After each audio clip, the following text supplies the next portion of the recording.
Hello everyone, I'm Dr. Ganesha Kaushik. Welcome you all on Topper Stop. So today we will discuss part 23 of our current affair with MCQs. तो आज की जो video है वो बहुत ज़्यादा important होने वाली है बिकॉज बहुत ज़्यादा प्रीलियम्स प्रोस्पेक्टिव से करंट अफेयर था न्यूज़ के अंदर, जिसमें जीआई टैक्स हो गया या फिर कोई पोर्टल लॉन्च हुआ है न्यू, बहुत सारी चीज़ें। तो बी श्योर कि आप लास्ट तक इस वीडियो को देखें ताकि आपकी कोई भी चीज़ मिस ना हो। तो सबसे पहले हम डिस्कस करते हैं कश्मीरी सैफरोन को, जिसको हम केसर भी कहते हैं। या आप अपने सामने देख पा रहे हैं इमेज में जो केसर दिखाई दे रहा है, जिसको कि अब जीआई टैग मिला है।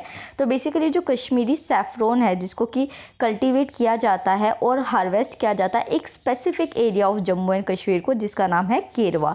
तो केरवा जो है वो हाईलैंड्स मतलब पहाड़ों के ऊपर एक जगह है जिसमें जो कश्मीरी सैफरोन है वो उगाया जाता है। उसको जीआई टैग मिला है बाय जियोग्राफिकल इंडिकेशन रजिस्ट्री। तो यहाँ पे बेसिकली ये जो कश्मीर सैफरोन है जिसको अभी जीआई टैग मिला है, वो बेसिकली क्या है कि देखिए आप यहाँ पे देखिए कि कितने लंबे जो है इसके स्ट्रैंड्स हैं। Just a minute. तो यहाँ पे आप देखिए कि इतने लंबे ये स्ट्रैंड्स होते हैं और इनकी जो थिकनेस है वो भी कंपेरेटिवली जो बेस्ट नॉर्मली कश्मीरी सैफरोन देखने को मिलता है उससे कई ज़्यादा है। इस वजह से इसको जीआई टैग मिला है। और उसके साथ जो है लॉन्गर एंड थिकर स्टिग्मास तो इसके है ही है। इसका जो रेड कलर होता है वो बहुत ज़्यादा नेचुरली डीप होता है, हाई एरोमा इसके अंदर होता है, बट इसका जो फ्लेवर होता है वो बिटर होता है, मतलब कड़वा होता है। और ये केमिकल फ्री प्रोसेसिंग से बनाया जाता है। तो इस वजह से इसकी जो हाई क्वांटिटी ऑफ क्रोसिन होता है, क्रोसिन क्या है, जो इसकी कलरिंग स्ट्रेंथ होती है, मतलब रेड कलर अगर आप इसको किसी चीज़ में डालेंगे तो ये ज़्यादा रेड कलर एमिट करेगा इसमें। और उसके बाद जो इसका फ्लेवर होता है जिसको सैफ्रनल कहते हैं, वो भी बहुत ज़्यादा होता है इसके अंदर। और फिर जो पिको क्रोसिन होता है जो कि इसकी बिटरनेस को दिखाता है, ये भी इसके अंदर बेसिकली ज़्यादा ही होता है। तो देखिए यहाँ पे एक चीज़ आपको याद रखनी है इस स्पेसिफिकली कश्मीरी सैफरोन के लिए, कि ये सिर्फ अकेला ऐसा केरवा के अंदर उगने वाला केसर है जिसको कि 1600 मीटर से लेके 1800 मीटर की ऊंचाई पे उगाया जाता है, एल्टीट्यूड पे उगाया जाता है, इतनी ऊंचाई के ऊपर। तो ये अकेला ऐसा वर्ल्ड का सैफरोन है। उसके बाद जो स्पाइस है, मतलब कि जो केसर है, वो और कौन सी जगह में कश्मीर में उगाया जाता है ये भी आपको अपने एग्जाम प्रोस्पेक्टिव से पता होना चाहिए। तो पुलवामा के अंदर, बुदगाम के अंदर, पिश्तवार के अंदर और श्रीनगर, ये चारों जगह ऐसी है जिसमें कि कटवारा के अलावा भी कश्मीरी जो सैफरोन है वो अच्छी क्वालिटी का उगाया जाता है। तो यहाँ पे देखिए जो कश्मीरी सैफरोन होता है वो बहुत ही प्रीशियस होता है और कॉस्टली प्रोडक्ट होता है, जिसको कि ग्लोबली मतलब कि यूज़ किया जाता है, क्योंकि इसका basically health, cosmetics, medicinal properties हर तरीके से होता है। और जो कश्मीरी डिशेज होती है, जो स्वीट डिशेज होती है, उसके अंदर भी इसको एसोसिएट किया जाता है और इंक्लूड किया जाता है। तो यहाँ पे जो एक और प्रीलियम फैक्ट्स वो आपको याद रखना है, ये अच्छे से रखना है कि अगर हम देखते हैं कि सबसे लार्जेस्ट प्रोड्यूसर सैफरोन का कौन है, तो ईरान जो है वो लार्जेस्ट प्रोड्यूसर ऑफ सैफरोन है और इंडिया जो है उसका क्लोज कॉम्पिटिटर है। मतलब there is competition between Iran and India कि कौन सबसे ज़्यादा प्रोड्यूस करेगा सैफरोन को। उसके अलावा जो है आपको 3 सैफरोन की वैरायटीज़ के बारे में भी पता होना चाहिए, जिसके बेसिस पे ये होता है कि किस तरीके से उसको प्रोसेसिंग की जाती है। तो सबसे पहले आता है लच्छा सैफरोन। लच्छा सैफरोन जो होता है उसमें बेसिकली क्या होता है कि जो इसका फ्लावर होता है सैफरोन का, उसके जो स्टिग्मा है उसको जस्ट सेपरेट किया जाता है, ड्राई किया जाता है और उसकी कोई प्रोसेसिंग नहीं की जाती है।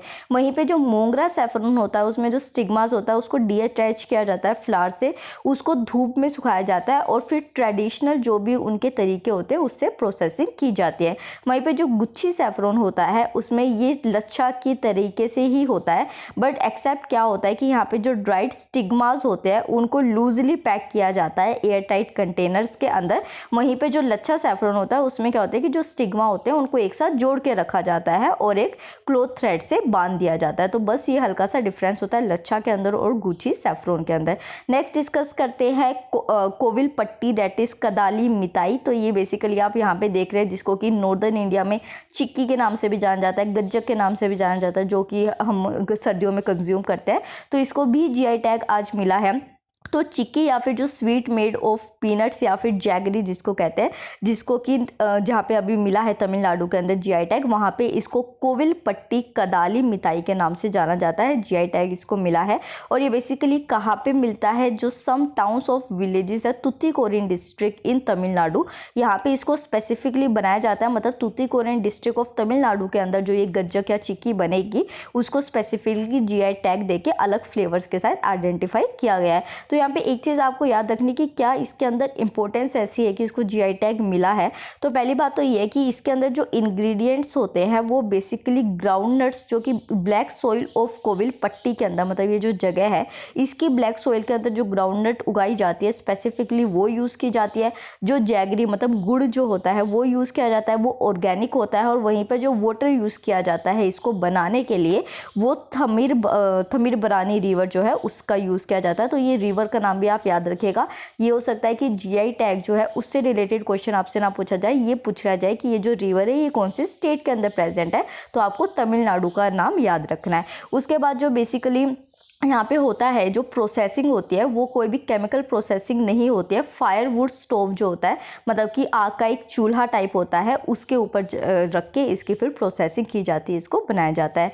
नेक्स्ट डिस्कस करते हैं चकमा एंड हैजोंग को। चकमा और जो हैजोंग है ये बेसिकली अरुणाचल प्रदेश के अंदर दो कम्युनिटीज़ है, जिसमें कि अभी ministry of development and north east region donor जो है उन्होंने अरुणाचल प्रदेश की गवर्नमेंट को ये कहा है कि जो कोविड-19 का रिलीफ प्रोग्राम है उसमें आप चकमा और हजोंग कम्युनिटी को भी इंक्लूड कीजिए। तो एक चीज़ तो ये देखनी है आपको कि डायरेक्टली क्वेश्चन क्या पूछा जाएगा, आपको कम्युनिटी का नाम दे दिया जाएगा, सामने आपको स्टेट, डिस्ट्रिक्ट या कोई भी एरिया का नाम दे दिया जाएगा और पूछा जाएगा कि मैच ऑफ द फॉलोइंग करो कि कौन सी है या फिर मतलब कि ये सही है या नहीं है, ऐसे क्वेश्चंस पूछे जाएंगे। तो पहली बात याद रखनी कि चकमा और हजोंग कहाँ पे देखने को मिलते हैं, अरुणाचल प्रदेश के अंदर कम्युनिटी देखने को मिलती है। फिर ये जो है किस रिलीजियस प्रैक्टिस को फॉलो करते हैं, तो जो चकमाज होते हैं वो प्रीडोमिनेंटली बुद्धिस्ट होते हैं, वहीं पे जो हजोंग्स होते हैं वो हिंदूज होते हैं, मतलब कि वो हिंदू रिलीजन को फॉलो करते हैं। फिर उसके बाद और चीज़ें देखनी है कि बेसिकली ये जो थे कहाँ से आए थे, तो जो चिटगोंग हिल ट्रैक थे ईस्ट पाकिस्तान के अंदर जो अब बांग्लादेश के अंदर है, ये वहाँ से इंडिया में माइग्रेट हुए थे। और उसके बाद जो है क्या हुआ था कि इनकी जितनी भी लैंड थी वो जब कप्ती डैम बनाया गया था कर्णाफुली रिवर के ऊपर 1960s में, तो इनकी जितनी भी लैंड थी ये यहाँ पे रहते थे वो उसके अंदर ले ली गई थी गवर्नमेंट के थ्रू। तो उसके बाद इनकी खुद की जो लैंड थी वो नहीं रही थी और फिर इनको ईस्ट पाकिस्तान में मतलब बांग्लादेश के अंदर जो है रिलीजियस प्रोसिक्यूशन किया गया था, इनको टॉर्चर किया गया था बाय नॉन मुस्लिम्स ही जो वहाँ के थे, क्योंकि मतलब कि ये नॉन मुस्लिम्स थे, इस वजह से वहाँ के मुस्लिम्स के थ्रू इनको टॉर्चर किया गया था। तो इनको इंडिया के अंदर रहना पड़ा था। अब ये इंडिया के अंदर अरुणाचल प्रदेश के अंदर रिलीफ कैंप्स में रह रहे हैं। इवन इनको 50 ईयर्स हो चुके हैं बट फिर भी अभी भी ये रिलीफ कैंप्स के अंदर ही रह रहे हैं। नेक्स्ट डिस्कस करते हैं किसान सभा ऐप के बारे में। तो देखिए क्या होता है बेसिकली कि कोई भी ट्रेडर होता है, कोई भी मैन्युफैक्चरर होता है या फिर जो किसान होते हैं या फिर कोई भी कस्टमर होता है, अगर उनको एक दूसरे से इंटरेक्शन करनी होती है तो उनके पास कोई एक कॉमन सोर्स नहीं होती है, जगह नहीं होती है, प्लेटफॉर्म नहीं होते जहाँ पे वो इंटरेक्शन कर सके। उसी के लिए जो किसान सभा ऐप है वो बनाया गया है। इसको डेवलप किया गया है CSIR that is Central Road Research institute ने, जो कि न्यू दिल्ली के अंदर है। यहाँ पे बेसिकली जो फार्मर्स होते हैं उनको सप्लाई चेन के साथ कनेक्ट किया जाता है और जो फ्राइट ट्रांसपोर्टेशन मतलब उनका जो भी सामान होता है उसका ट्रांसपोर्टेशन किस तरीके से होगा उसका मैनेजमेंट सिस्टम भी इसी ऐप के थ्रू होगा।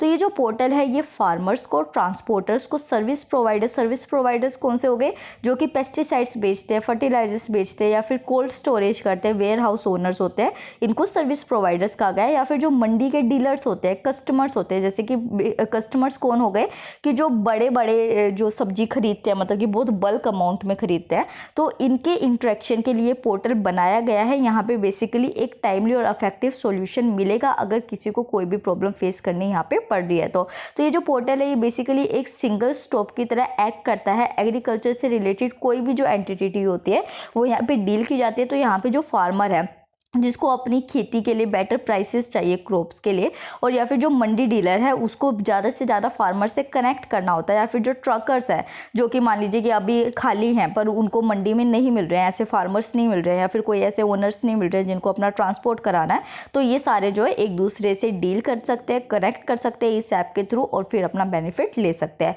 नेक्स्ट डिस्कस करते हैं R&D स्टैटिस्टिक्स एंड इंडिकेटर 2019-20। तो देखिए रिसर्च एंड डेवलपमेंट के साइंस एंड टेक्नोलॉजी सेक्टर के स्टैटिस्टिक्स एंड इंडिकेटर्स आ गए हैं, बहुत इंपॉर्टेंट है एग्जाम प्रोस्पेक्टिव से। तो बेसिकली जो R&D स्टैटिक्स और इंडिकेटर्स 2019-20 के बने हैं वो 2018 के अंदर जो साइंस एंड टेक्नोलॉजी का नेशनल सर्वे हुआ था उसके बेसिस पे हुआ था। तो एक चीज़ आपको याद रखना है कि क्या बेसिस पे हुआ है, सर्वे 2018 के बेसिस पे। दूसरा आपको याद रखना है कि इसको रिलीज किसके थ्रू किया जाता है, तो जो national science and technology management information that is NSTMIS, इसके थ्रू इसको रिलीज़ किया जाता है और ये किसके अंडर आता है, department of Science and Technology के अंदर आता है। तो यहाँ पे जो रिपोर्ट्स में फाइंडिंग्स आई है वो हमें याद रखें। तो सबसे पहले ये देखना है कि 2008 और 2018 मतलब ये जो 10 साल का टाइम है, इसमें अगर हम देखते हैं तो जो ग्रोस एक्सपेंडिचर इंडिया किया करता था, मतलब जो रिसर्च एंड डेवलपमेंट में खर्चा किया करता था इंडिया, वो ट्रिपल हो गया है, मतलब 3 गुना बढ़ गया है 10 सालों के अंदर। फिर उसके बाद ये कहा गया है कि देखो जो GDP है इंडिया की, उसमें से इंडिया 0.7%, हालांकि ये नंबर बहुत बहुत बहुत कम है रिसर्च एंड डेवलपमेंट से रिलेटेड। सिर्फ 0.7% ऑफ GDP जो है रिसर्च एंड डेवलपमेंट के ऊपर इंडिया स्पेंड करता है। 2017-18 के अंदर ये हुआ था। वहीं पे अगर हम इंडिया को कंपेयर करते हैं ब्रिक्स कंट्रीज के साथ, जो भी डेवलपिंग कंट्रीज के अंदर ही आ रही है, तो ब्राज़ील को देखिए आप 1.3% कर रहा है, ये भी इंडिया से कितना ज़्यादा है। वहीं पे जो रशिया है वो 1.1% कर रहा है। चाइना को आप देखिए कि जो चाइना है, जो हर टाइम एक कॉम्पिटिशन का पार्ट बना रहता है इंडिया के ऊपर, वो 2.1% कर रहा है, इंडिया सिर्फ 0.7% कर रहा है। और इवन अगर हम एक अफ्रीकन कंट्री को देखते हैं, अफ्रीकन कंट्रीज के साथ हमें पता है कि poverty related issue, under development issue कितने ज़्यादा है, फिर भी वो 0.8% अपना GDP का करता है। और यहाँ पे इंडिया जो है वो सबसे कम अमाउंट स्पेंड करता है। तो यहाँ पे अब आपका एक और क्वेश्चन की फॉर्म बनती है, किस तरीके से बनती है कि आपको कंट्रीज़ के नाम दे दिए जाएंगे और उसमें पूछ लिया जाएगा कि इंडिया जो है वो कौन से रैंक पे आता है ब्रिक्स कंट्रीज़ के अंदर on the spending of research and development projects. तो ये भी याद रखना है कि इंडिया लास्ट यहाँ पे रैंक करता है। तो यहाँ पे जो department of Science and technology है और जो डिपार्टमेंट ऑफ बायोटेक्नोलॉजी है, ये बेसिकली दो मेजर प्लेयर्स है, जो कि 63% department of Science and Technology के ऊपर खर्च किया जाता है और जो 14% होता है वो डिपार्टमेंट ऑफ बायोटेक्नोलॉजी के ऊपर किया जाता है। और ये कब किया गया था, 2016-17 के टाइम में किए गए थे। और अगर हम नंबर ऑफ रिसर्चर्स की बात करते हैं पर मिलियन पॉपुलेशन, तो यहाँ पे देखिए 255 जो है वो रहा था 2017 के अंदर, वो जो था मतलब कि बढ़ा था। 2015 में 218 था, 2017 में ये 2055 हो गए। तो थोड़े से जो रिसर्चर्स के नंबर थे पर मिलियन वो थोड़े से बढ़े थे। नेक्स्ट डिस्कस करते हैं one nation one ration card in plan को।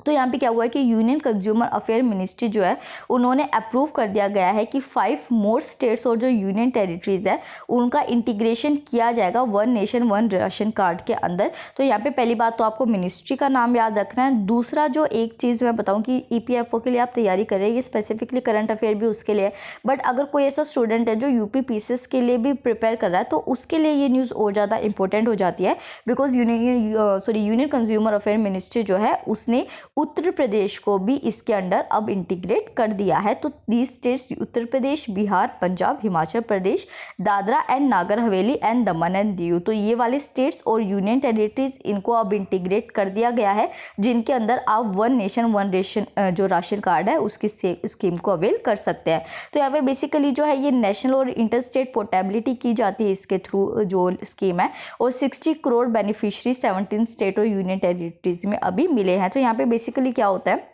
कि जो फूड ग्रेन्स के ऊपर कोटा लगाया गया था अब उसको लिफ्ट कर दिया जाएगा फेयर प्राइस शो पे या फिर किसी भी अपनी चॉइस पे जाके 17 स्टेट्स के अंदर एक ही कार्ड से आप राशन को खरीद सकते हैं। लास्ट न्यूज़ आज की डिस्कस करते हैं शोभना नरसिम्हन। तो इन्होंने इंडिया का नाम जो है वो बहुत ऊंचा किया है एक तरीके से साइंस एंड टेक्नोलॉजी सेक्शन में। ये एक साइंटिस्ट है और ये न्यूज़ में अभी क्यों है, बिकॉज जो प्रोफेसर शोभना नरसिम्हन है ये थियोरेटिकल साइंस यूनिट से बिलोंग करते हैं, जो Jawaharlal Nehru Centre for Advance Scientific research के अंदर है। ये एक ऑटोनोमस इंस्टीट्यूट है department of Science and Technology के अंदर। तो ये जो है इनको चूज किया गया है international honorary member to the American Academy of Arts and Science के अंदर।